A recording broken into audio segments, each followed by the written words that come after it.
Okay, Parshas V'Eschanan, Perek Daled, Pasuk Hey.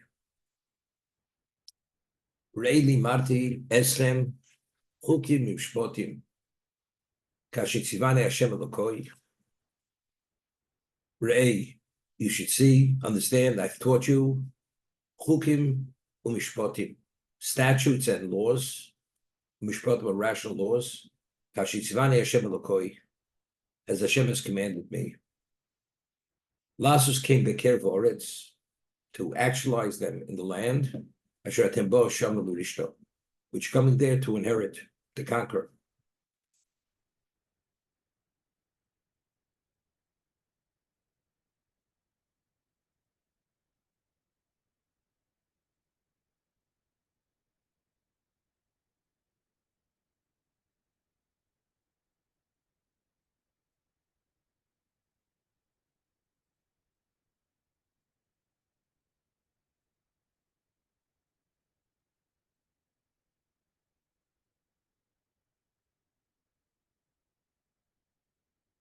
So here the Ramban writes, he says, a chok, a statute, is something we accept, but we don't understand on a rational level what its value is. The reason why we do it is because Hashem says you must do it.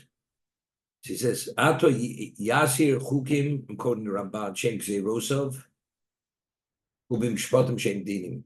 Hashem is, Moshe is forewarning us the Chukim, which are his decrees, Umishpotim Shemat Dinim, the laws, Ki Elohim Tzizim Chizuk Yoser. He says, this area of Chukim needs a tremendous amount of encouragement, a Chizuk, Nehelam Tama Chukim, because we don't know the reason. Something we can relate to, although it may not be the reason. You're not permitted to steal.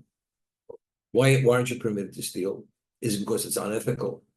Or you're not permitted to kill? That has nothing with what's ethical and what's moral.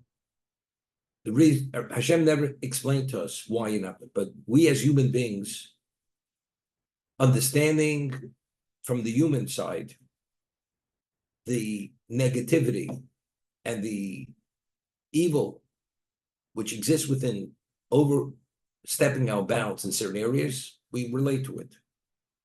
You have no right to take something that's not yours. Life, which is the ultimate, you have no right, God forbid, to take somebody else's life.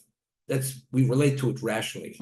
Chukim, even on a rational level, we can't relate to. We're not able to. Therefore, needs a degree of encouragement and strengthening, because you'd always say, as people, it doesn't make any sense. It no longer has relevance today. Many years ago, when we grew up, Jews said, why you're not permitted to eat pork? Because there's a certain bacteria which causes trichinosis, and when they cure the pork, they can't destroy this particular bacteria, and it causes trichinosis. So what happens now? They come up with a method that they're able to deal with that issue. They're able to say, what dietary laws? They said at one time, when vessels were not glazed and they were earthenware, and the food would be absorbed in the vessel, so ultimately it would become putrid and would cause disease. But today that we have, our vessels are made differently, and they don't absorb, and you're able to scour and clean them, it really doesn't make a difference. If you give a reason, you have to understand ultimately that reason could lead to what? To reject it in the future. Because if the reason is because it's a rational reason, then what happens if that rational reason no longer applies? Then you stop accepting it. So chukim, the reason why we do it is all purely because Hashem says you have to do it. It's Gzeres Melech. It's God's decree. There's no takeaway. Stealing, killing, damaging, that's called the rational law. So Ramban writes, especially chukim needs chizuk. You need a tremendous amount of encouragement and strengthening, because there's always whisperings in our ear, especially when it becomes difficult. Maybe we should stop doing it because it really doesn't make any sense. Shotneys, wool and linen, If you want to wear a linen garment or a wool garment, one on top of the other, you're permitted. But if there's one thread of linen in a woolen garment or vice versa, you're not permitted to wear it. The whole garment becomes forbidden. Why? Okay? Zera smoke, that's a chok. It's a chok. Yet, if you have a four-cornered garment made of linen, and since there's an obligation with tchelis on the tzitzis that you put in the garment, and tchelis can only be applied to wool, and the Torah juxtaposes the prohibition of shatnez to the mitzvah of gedil and tassaloch, the tzitzis. From there we learn, whenever there's a conflict between a positive and negative commandment, we say, aseh dochalos aseh, that the positive commandment supersedes the negative commandment. So you'd say, it doesn't make any sense. If it's forbidden, it's forbidden. The answer is, you don't understand the inner workings. And if you would understand, then you would understand why, in the context with this conflict, why the aseh supersedes the negative. There's a famous Ramban, which Rabbi Kiveger, in his Gilyon Hashas and Yevamah sites, over there, the Gemara talks about aseh dochalos aseh. He says, the Ramban says, aseh is avos Hashem. Los aseh is yiras Hashem. To refrain, if you have yira, if you have reverence, if you have fear of punishment, you refrain.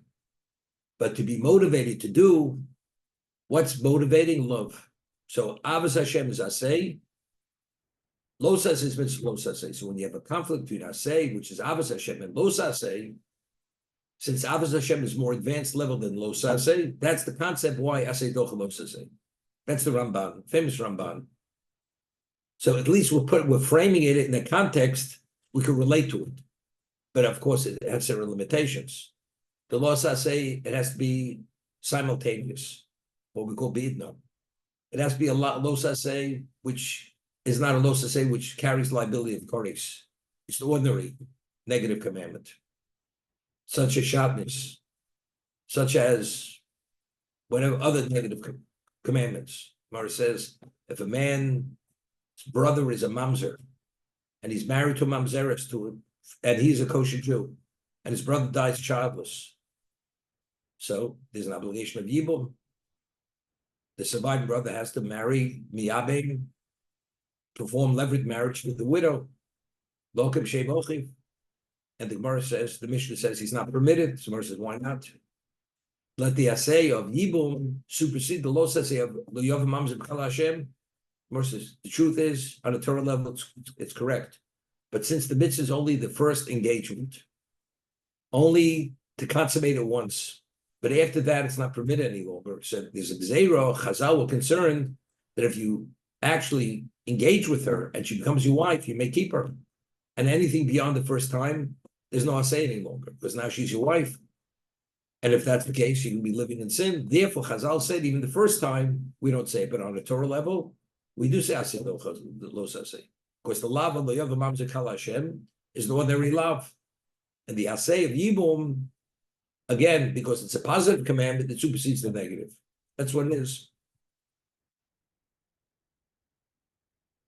So here, Moshe Rabbeinu says, Rei limati esem chukim mishpotim, kashitzivane Hashem Elokoi, as God has commanded me.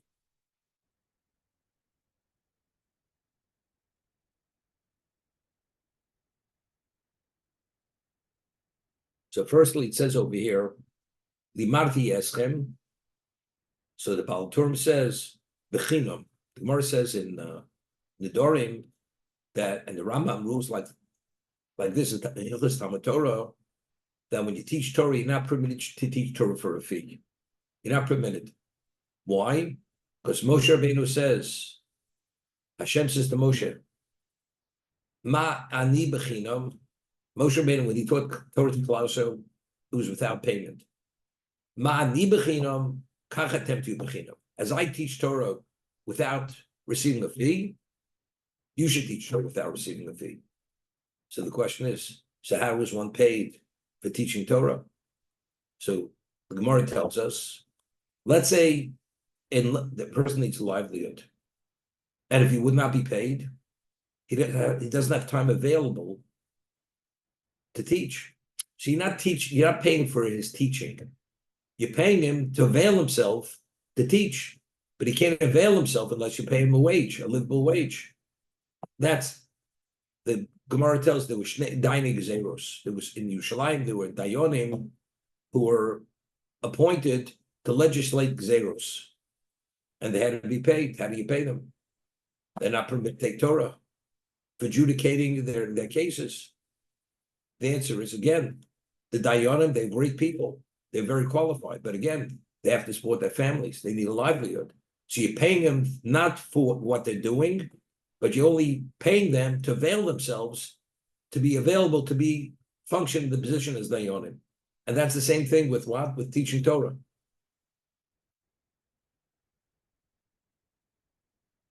The Rambam says that a person, the first priority teaching Torah is a father to a son. The second is a grandfather to a grandson. And the third is, there's a chiyuv al kol chochom, the chochom yisrael lamed is ben chaverim Torah. Every Jew has an obligation to teach his fellow son Torah.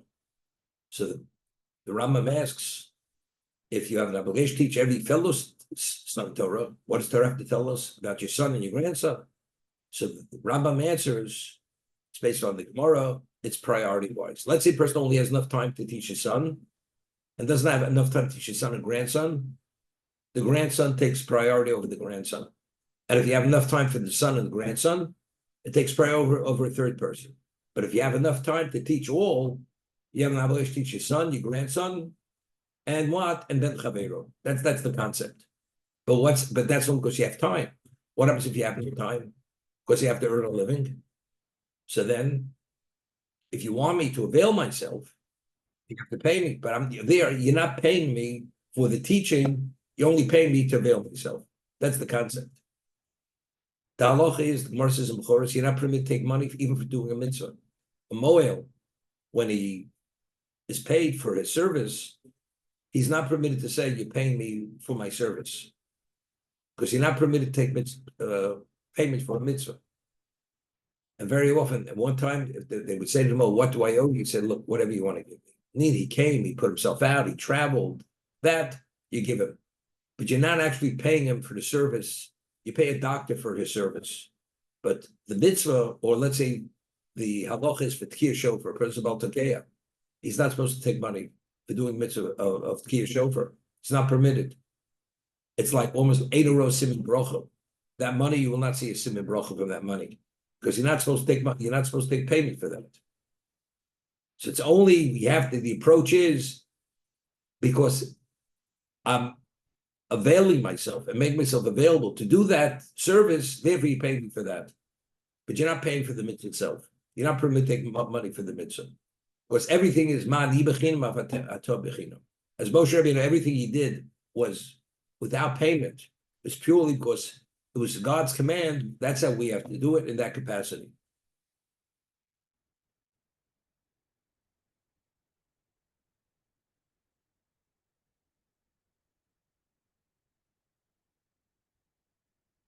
Just conceptually speaking, we know there's a mitzvah of alachta b'drochov.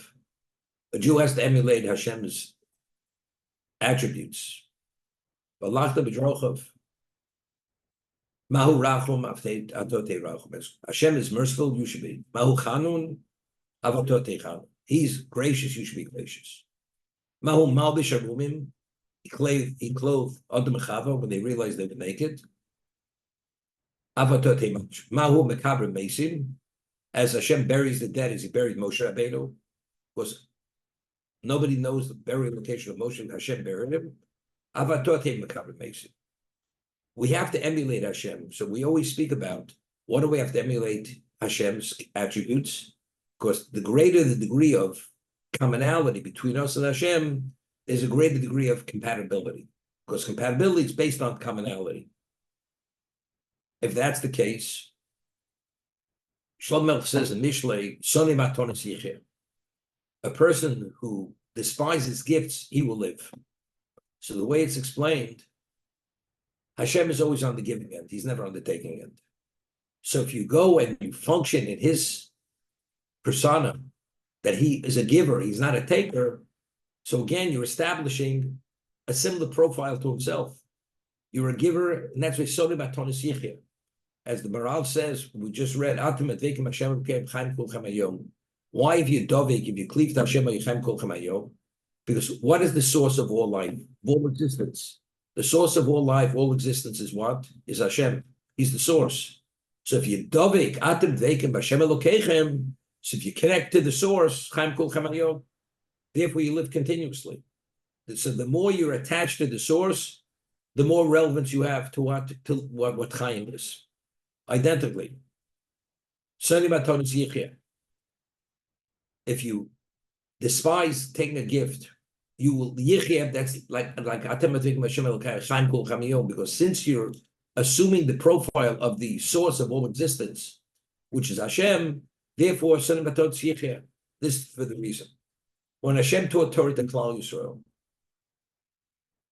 and we all heard it, and Moshe Rabbeinu, he taught it to Moshe gratis.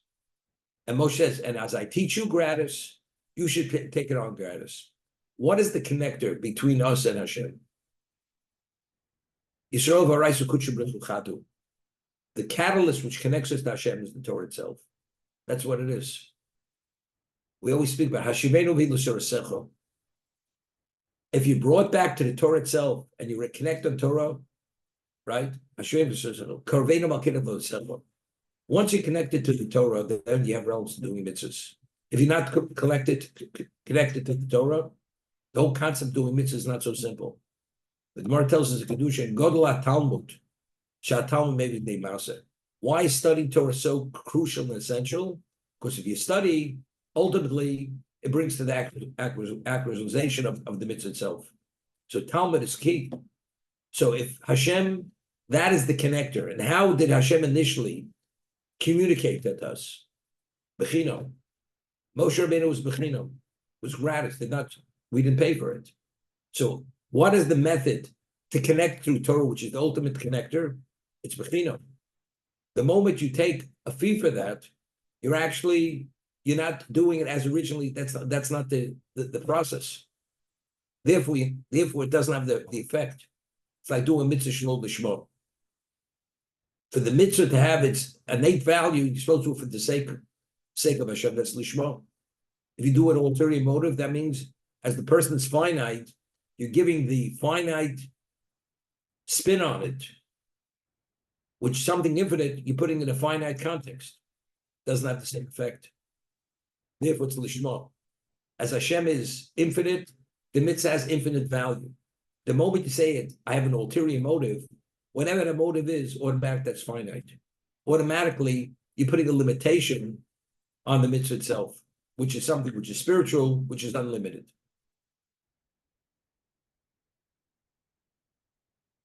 So over here, the Baal Turim says, Limarti esem b'chino.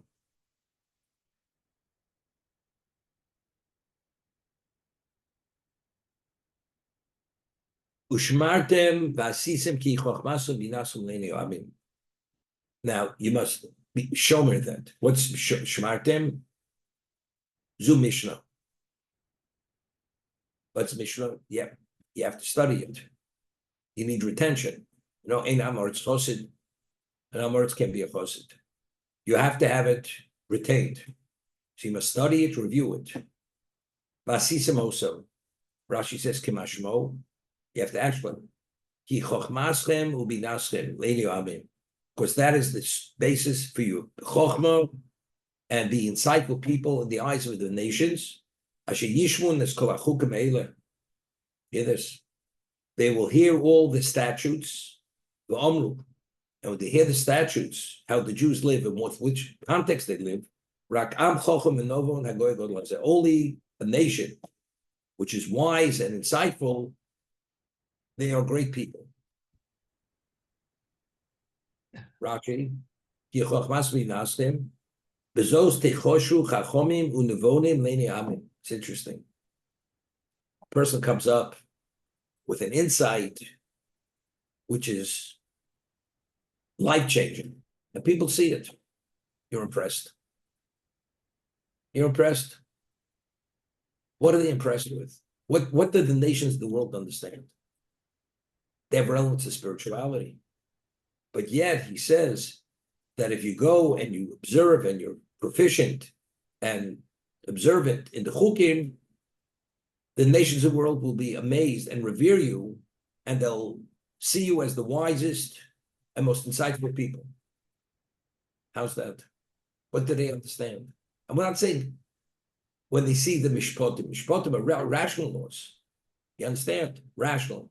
Jews are what? They won't steal, they won't damage, they won't this, they don't cross lines. But it's within what's rational because they understand themselves, they have relevance to understanding it. But chukim, we keep what? Shatnez, dietary laws, all these things. But if you keep that meticulously and you're proficient in those laws, they will revere you. They'll always be the wisest people. How does it work?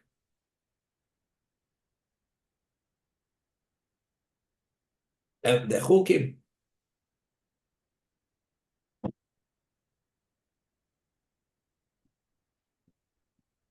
1 second.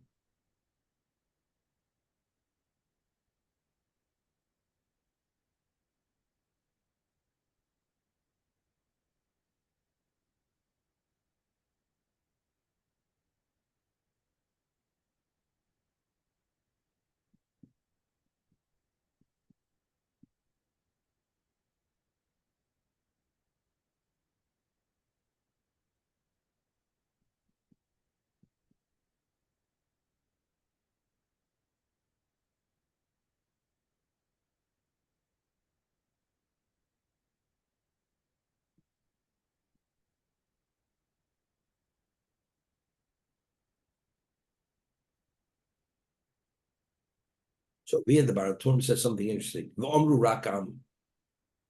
So he says, Sof Tevos Mikvah. Rashi Tevos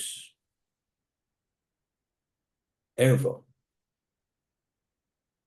Lama Ervos Achos Asura. Right? A sister is not permitted to incestuous relationship. The Ervas Bas Ochid Muteris. But your niece, an uncle is permitted to marry a niece. A brother is not permitted to marry a sister, but even though it's the daughter of the sister, you're permitted to marry her.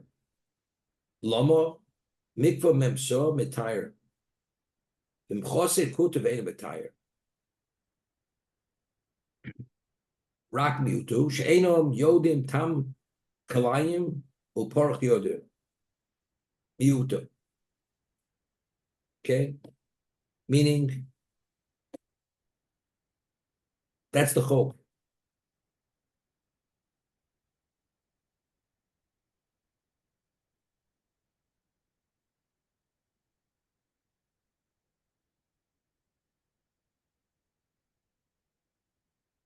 Over the Ramban writes, Ki'amim yizbonu b'sei yed ki'achukim nasim b'chochmo bina. L'karvo elokim v'yu mehem. The Jew does things. See, if a Jew acts like a buffoon, he can't be respected. But a Jew is consistent. We follow the dictate of Hashem, even though we don't understand. So if a person understands that you're committed unswervingly to the Creator, to the degree, even if you don't understand, they understand they're wise people. You know, people, there's an expression, you cut off your nose to spite your face. But you realize if you misbehave, you're gonna be hurt. The Jew, through thick and thin, tzaddik v'ralo, the Jew toes the line. Chukim, we deny ourselves things which the world avails itself to. But we don't. Why? Because God said you're not permitted. Person says, I respect these Jews. They don't compromise their standards for monetary gain. That's the Kiddush Hashem. The Chofetz Chaim writes, originally in South Africa in the 1800s, early part of the 20th century, that was the Gold Coast, the Ivory Coast. Jews left Lithuania and Russia to make their fortune in South Africa. And he writes, the Boers were there. Goyim, and you would go there, you could literally shovel money in the street. That's how available the opportunity was.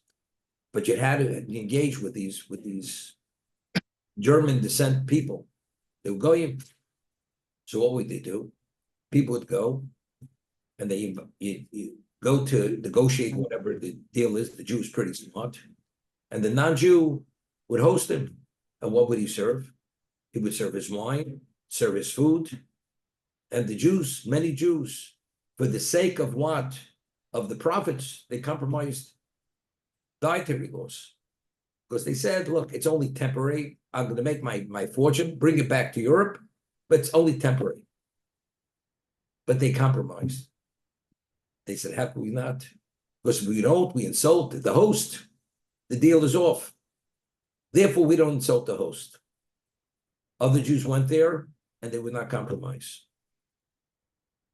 See, the Kalatsky writes, even though initially they were upset with the Jew, but ultimately, they said, we respect the Jew. Why? Because if he's not willing, for any reason, to compromise his relation with God, for his own interest, that Jew could be trusted. That's the person I could trust. The Jew who turns his back even on his God for the sake of money. So who says he's not going to turn his back on me for the sake of money? Therefore, I can't trust him. So listen, if he toes the line regardless, at all costs, even he's willing to forego a profit, an opportunity, that means he's committed to his God. This other Jew, he's willing to even turn his back on his own God. So me, I'm immortal. And if he has reason to turn his back on me and act dishonestly, he'd be dishonest.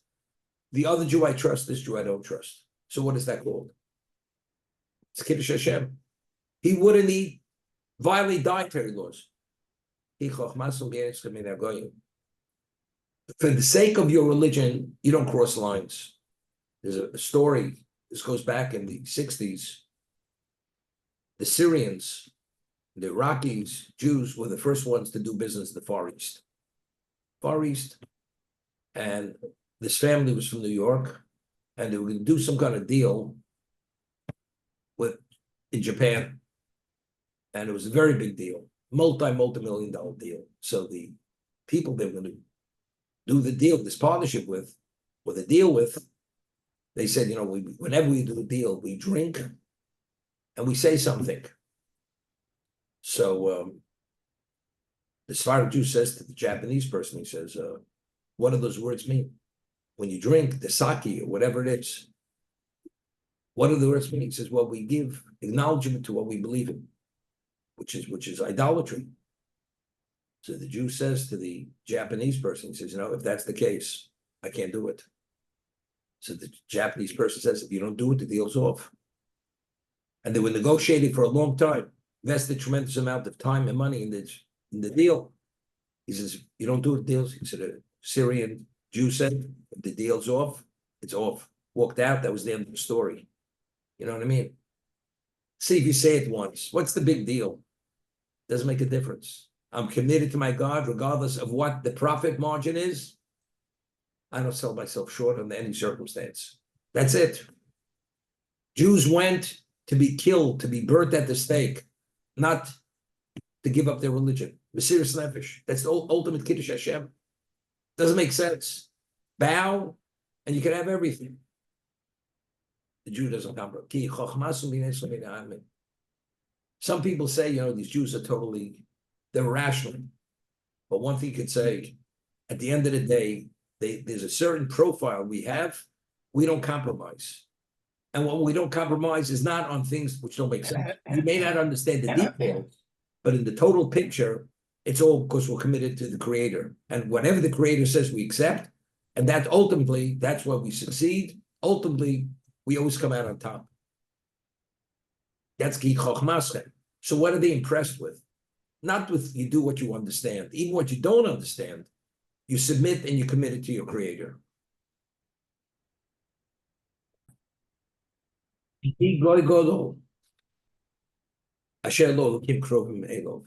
Which nation, which great nation, who's as great as you, that Elokim Krov Melech, God is close to you. How do we know that God is close to us? One of a kind. Kashem Elokeinu B'chol Karei Elov. Who's as great as our God that whenever we call him, he's always available to hear? This is the famous Gemara, the Gemara in Rosh Hashanah.